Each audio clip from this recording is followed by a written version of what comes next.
What is the importance of flagging a concern or raising that concern further up, regardless if that person feels betrayed? So someone might be watching this thinking, I don't want to tell anyone because I want to feel betrayed if they go away and tell somebody else. If we can just iron out what the importance of flagging that up with a local authority, with a welfare officer, what is the reason why we would do that? It's our duty, to put a child or a grown-up in that situation. It's our human obligation. And sometimes we have to be brutally honest. If they say, Kevin, so-and-so's doing this to me, I have to then say, I have to tell someone about this. It's the same with suicide, because when we're putting someone's life at risk or jeopardy, we've got to do it. And even though when you're in that dark, horrible place of being the world's better off without you, your life matters.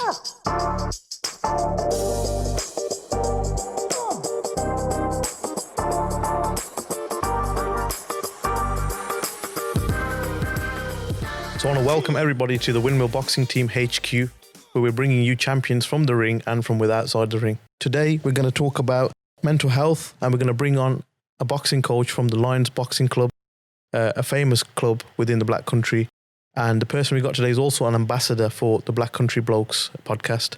So without any delay, I want to bring on Kev. Thank you. Thank you very much for having me on. So we're just going to start off, obviously, with coaching. So what is it that you do at the club, and how's it all manifested over the years? Well, we've been open 20 years now. My dad, Bob Dhillion, and his best friend, Big John Shakespeare, started the club when we moved from Whalley Boxing Club. And now I'm the head coach. I've been coaching for 18 or 19 years now. The club's been open 20. It was big shoes to fill when Dad went to GB and Big John started winding down. So I took the reins, and we're doing well since. Like, we've had ABA champions. We've got young Osama, who went to the schoolboy European Games, ABA champions. And yeah, life's good. And I think the most important thing with coaching is the characters you get to meet, isn't it? And you have some like little toe rags and you manage to give them a bit of love, or you become a father, a counsellor, a big brother, don't you? When it's all round, isn't it? All round job. It's all round job, because some of these kids, they haven't got anything. Some kids have got more money than they can spend, but they haven't got love. Other kids haven't even got bread to make a piece of toast with. So you're there for all different characters and no one's judged. As long as they're polite and a team player, they're always welcome through the door. The actual club, where is it based? In Brawley Hill, just off Bull Street in the Black Country, just down the road from the Merry Hill Centre. And when you said that you've been coaching for 18 years, what got you into it? Well, my dad's boxing, and I've always been interested in boxing. Like, my dad taking me on the pads, always getting his stance. But unfortunately, I had viral meningitis when I was 3, and it left me wretched being blind. I'm completely blind in my left eye, and I have 7% vision in my right eye. So when I couldn't compete, I was still sparring. And then when I couldn't compete, it broke my heart. So I went off the rails, drinking, fighting, having to prove I was still a tough guy, making a name for myself. And I just went completely off the rails. Then my dad said to me, I was doing a media course, funny enough, my first 2 years. And he said, well, why don't you come and help me coach? So I went up, started helping out and doing the 5 o'clock class, the baby class. And then I'd start sparring again and once again go off the rails. And then it wasn't until my kids started taking kids in and training them, then their gold medals become my gold medals. So I always loved the game, but like some of my best friends like Quinton Hillocks and Pete, and they'd be boxing and winning. I think I'm better than them. But because I couldn't have the chance to do it, it broke my heart. I wasn't upset with them. I was just upset with the circumstance. But, you grow up and you mature, and I've been happy doing it ever since. And so what made you want to compete? Was it just seeing people in the gym, or? No, I just love fighting. I loved having a go. And it was the skill fact of like, I've got to hit him, not get hit, and hit him again. I just love boxing. I've always loved it. So then I did Aikido, judo, done a little bit of Thai boxing when I was in Thailand, and I've always just loved the combat sports. You said that you got in trouble, like getting up to no good. Tell us more about that. What were you doing apart from the drinking? It leads to other stuff, doesn't it? Just being a menace, basically. Yeah, that's it. If it's going, you take it, wouldn't you? And it's so easy. You start off by smoking resin and leads to skunk, and then if other people are doing other stuff, you do other stuff, don't you? And before you know it, you're lost in it. And, you know, it's, and that's thanks to like my wife who, you know, you clean up. And then when I had my daughter, you know, you don't want to be that person no more. But I never let it interfere with my coaching. Obviously, I wouldn't even have a sip of a beer before I go training. But it was just what you got up to outside, you know, and you'd be out trying to make a name for yourself and just playing up, I think, which most lads do. And that comes down to the mental health side as well. Like when you're depressed or you're anxious, your anxiety levels, you find solace in other things, don't you? You turn to the poison because pain and is anything you know. So just distraction, isn't it? You're just looking for a distraction all the time. Smokes and mirrors. And then when you've had 8 points or a couple of bags of whatever, you will talk. And then if you say, "Oh, Kev, you were talking some stuff last night," I go, "Oh, I was off my head or I was drunk." But really, what I'm trying to do is open up. So what advice would you give to young people who have got, let's say, depression or some sort of issues that they can't open up about? What's the best thing for them to do? Chat to someone. Because me in particular, I thought if I started telling people, they'd bully me or they'd ridicule. And a lot of times, if they do, you don't want them people in your life. Find someone and just start opening up, because more you open up, more other people will open up. You know, you said that when the turning point was your kids, when your little one was born. What is it about being a parent that changed you? What is the fundamental thing that changed you? Well, I honestly thought it wouldn't change that much because I've had so many surrogate children for the club and you love them and you do everything for them. But the first time I held Jasmine in my arms, I promised her that I'd always be there. I always promised her that I wasn't going to let her down and I was going to be the best daddy I could. Because then your life isn't not just about yourself now. It's about them and how they will view you. The men that she will go out with, the choices she will make will have a large portion of that, of me, how I've treated her, what I've wanted to do for her, and knowing that daddy will always love her. You know, you mentioned about you wasn't in a good place. Can you tell us more? What were you going through? What was the one major thing that led you to drinking and find that distraction? I think it's so convenient, isn't it? The booze, and then it trickles into the other stuff, but it's so convenient. And when you're wanting to fit in, you'll do it. Like when you're down on the park, the way you're going to cop off with a girl was by drinking cider with her or getting up to whatever she was up to. And that was like part of like the cool crowd and wanting to fit in, and then not wanting to fit in, but being the ringleader, being the best person. Because when I found out I couldn't box, it kind of hit my masculinity, but it made me feel not as good, let's say.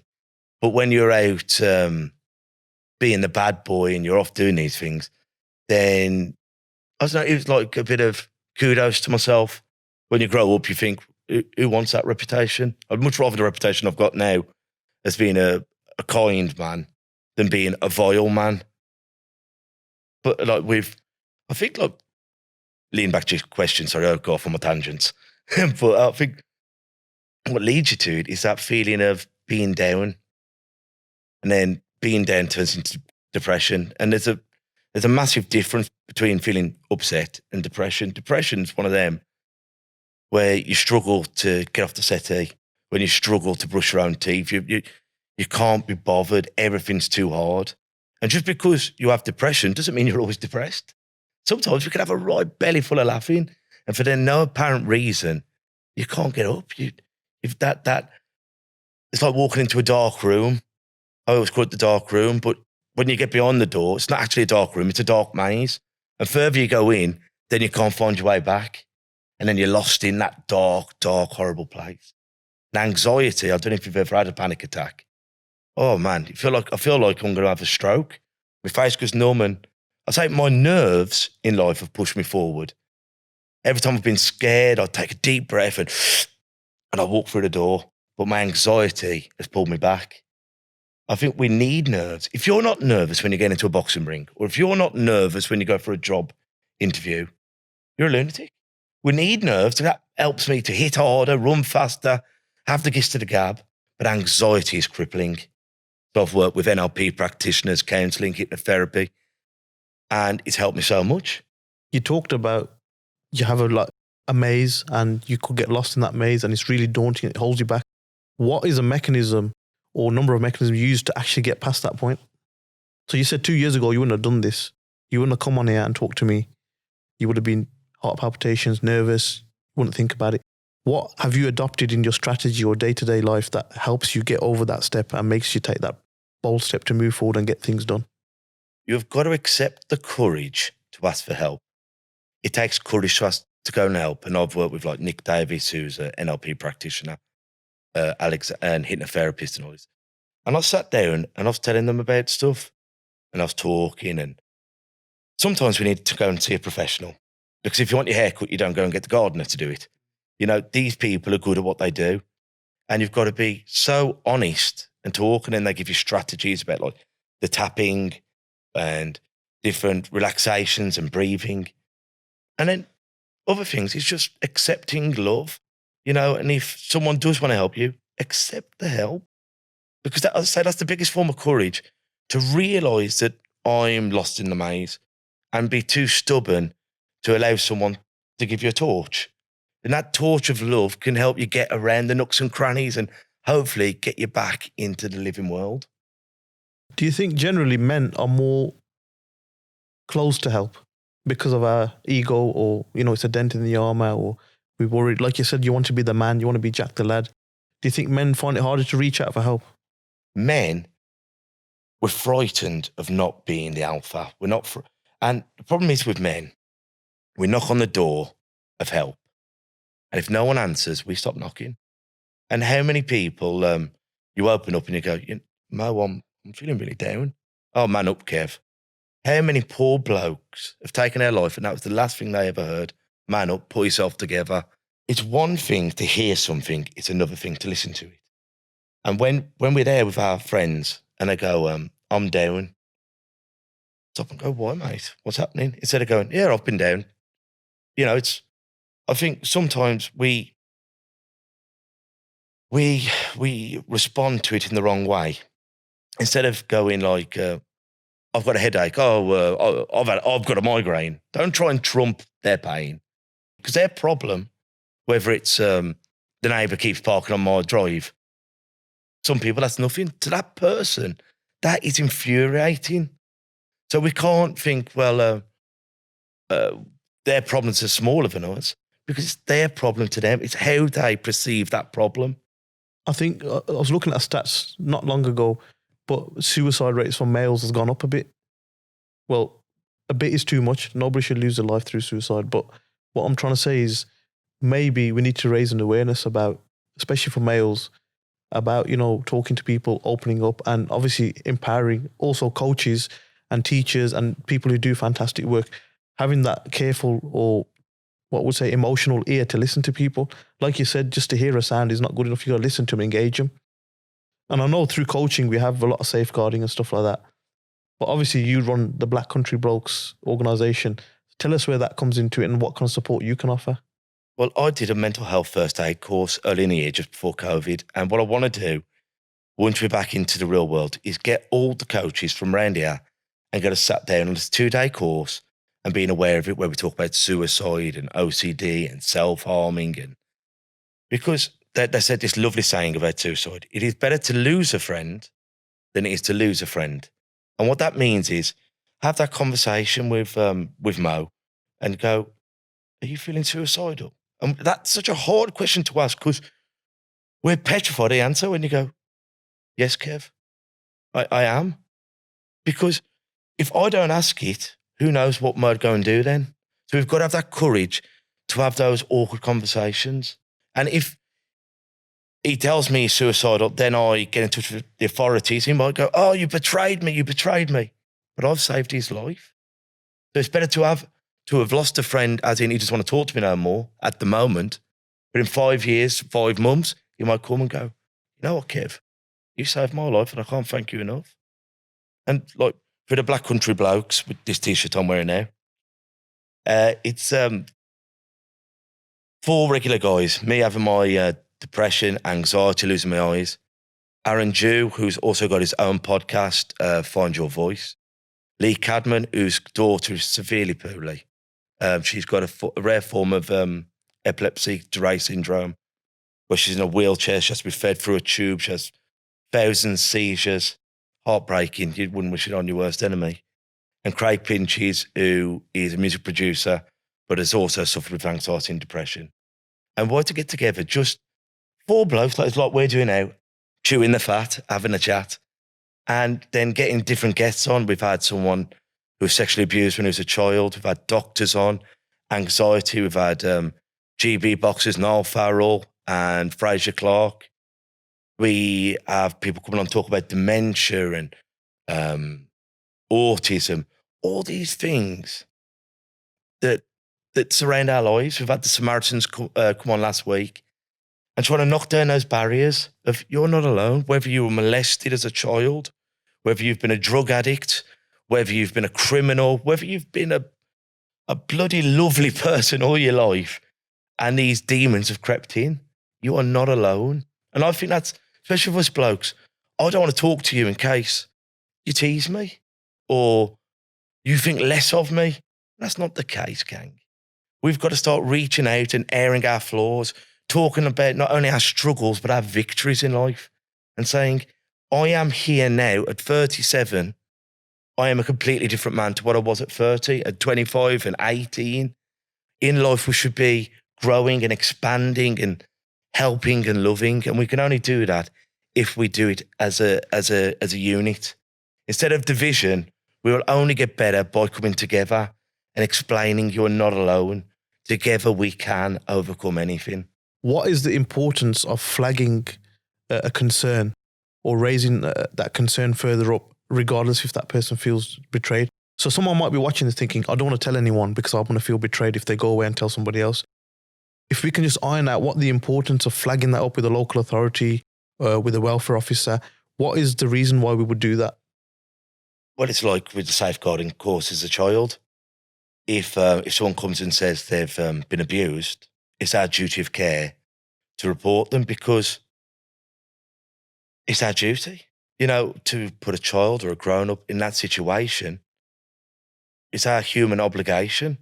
And sometimes we have to be brutally honest. If they say, Kevin, so-and-so's doing this to me, I have to then say, I have to tell someone about this. It's the same with the suicide, because when we're putting someone's life at risk or jeopardy, we've got to do it. And even though when you're in that dark, horrible place of thinking the world's better off without you, your life matters. I think my message to people out there, if you've got a problem, no matter how small or large that problem may feel, it's okay to talk to somebody. And there's people like yourself, boxing coaches, like myself, boxing coaches. There's teachers, parents, friends. There's anonymous people, like you mentioned, Samaritans have got friendly phone lines. You can just call up and speak to somebody that you probably don't know personally, which might make it easier to open up. And my message to people is, like you said, courage. And the reason why someone's going to signpost it or push it up the ladder is because they care. And if they don't push up the ladder, it's because they probably don't care, or it's neglect, which is not acceptable either. And like I mentioned earlier about suicide rates amongst males especially, there's obviously, we like to have the bravado and we like to be the macho man, the person wearing the armor, but we're human at the end of the day. We've got feelings. And sometimes it's reaching out and having that one conversation, no matter how silly it may feel, it might save your life, like you said. Well, I believe, I'm sure, I'm not 100%, but I believe 18 people complete suicide every day in the UK. 75% of those are men, and one of those is a minor under 18. So if we can bring that, this is a pandemic that we as people can stop. Me and you are never going to cure coronavirus. We can hand sanitize, we can do whatever. But if we can save one life and get other people talking, this is a pandemic that the people can stop. You know, we're going to move on to some of your coaching accolades. You talked about some of the people you coached in the past. Tell me what your most standout coaching experience has been to date. Well, I could tell you about the ABA champions like Connor Jones, Osama, the Price brothers, but the crown jewel for me was a lad called Ashley Nixon. He was expelled from school, went to Connections, where they come and you do a bit of boxing with them. Got him into boxing, got into a good level. Then all of a sudden, he got in a fight beat a lad up. Then he went off the rails, going to selling cocaine, working for gangsters and everything, went to prison. When he come out of prison, first week he come out, he says, Kev, can I come back in? I went, of course you can, Ashley, you know, I love you like my brother. Got him there, got him up to a Midlands novice, Midlands champion. And he said to me, Kev, now don't laugh at me, please. It takes me a lot to mention this. I went, what else? He goes, when I was in prison, I found God. And I went, why are you ashamed to find God? And he went, well, I know a lot of people don't believe it. I went, who cares what other people believe? If you believe that, and that's making you a better person, then God bless you. And then he got more involved with the church, and now he's studying to be a minister. He's traveling all around the country, telling the word of God. And he says to people, if I hadn't found the love of the boxing club, I could never have accepted the love of the Lord. And that's what people don't realise about boxing clubs. They are your mosque, your church, your synagogue, all these things, because that is the one place where you can go when the rest of the world has got it against you, and you're met by love. And you don't care if your brother next to you is a Muslim or Hindu or Christian or Catholic, because in there you are one. And I say at the Lions Boxing Club, once a lion, always a lion. Because I don't care what you go and do, whether you become a millionaire or you go sent down for 25 years, you are loved by us. And I know Windmill are the same. I think generally across sport, especially in the voluntary sector where a lot of volunteers do stuff, the grassroots level, you'll see that across sport a lot. And things like Olympic Games and Paralympic Games, Commonwealth Games, we've got it coming in Birmingham soon. You see that diverse label of love, basically. Everybody's accepted for their talent, for their participation, for the enjoyment of it. And whether you win or don't win, taking part is a massive thing. And so I think across sport, I'm an advocate for that as well. I mean, look at us, like from different clubs. If we're boxing each other, obviously we want ours to win. But like all the way through the development, you know, once we get past the Midlands, you all stood there cheering for your Midlands brothers or sisters. And then when we get past the Nationals, then we're cheering for England. And then we just phone each other up and go, how's the club going? And what a wonderful official you are. You know, and people think there's so many rivalries in boxing. A lot of it's nonsense. We're out for the same reason, keep the kids from doing naughty things and bring on the game. May I just say an RIP to Fred Cummings, who was a wonderful, wonderful official. And unfortunately, we've lost him through the pandemic, not through COVID, but the game will really miss him because wasn't he a lovely man? Yeah, he did a lot for the sport, especially in the Midlands. He took me on a couple of officials courses. Really good man. I remember him for his paintings. He used to always go on about his painting and how he enjoyed art. And did some good work as well. It's just one of them that we're losing a lot of gems from the sport, especially the elderly. But we should, you know, make use of their knowledge, their expertise, and, you know, sit with them and give them companionship as much as we can as well, because I think that's important. Because it gets lonely when you get old and when you sort of retire from coaching. That happened with my head coach here, Bill Lawrence.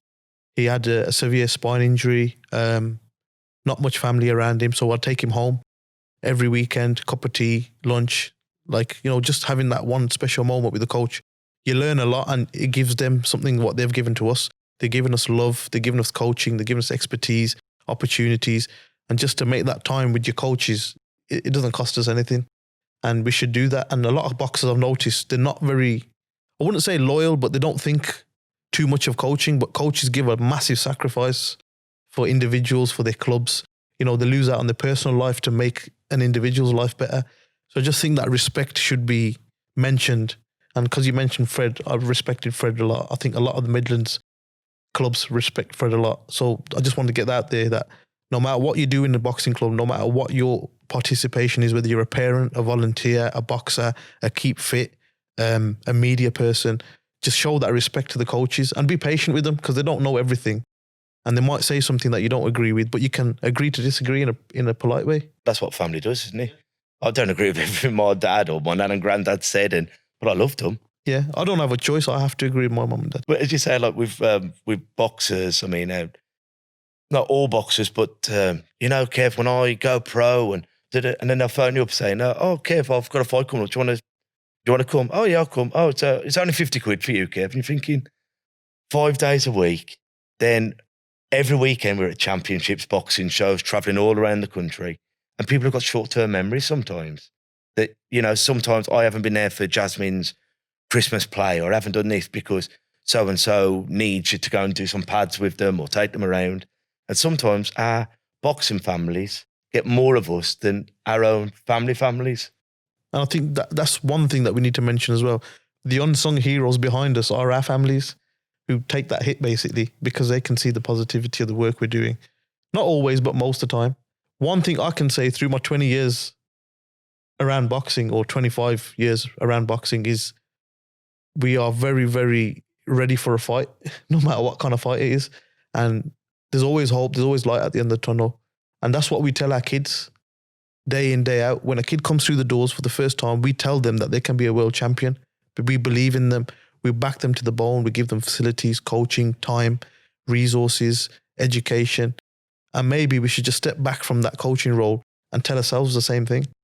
It's self-love. And that sometimes we come out with all these affirmations and all these wonderful things. But sometimes we have to take it ourselves. We have to listen to it.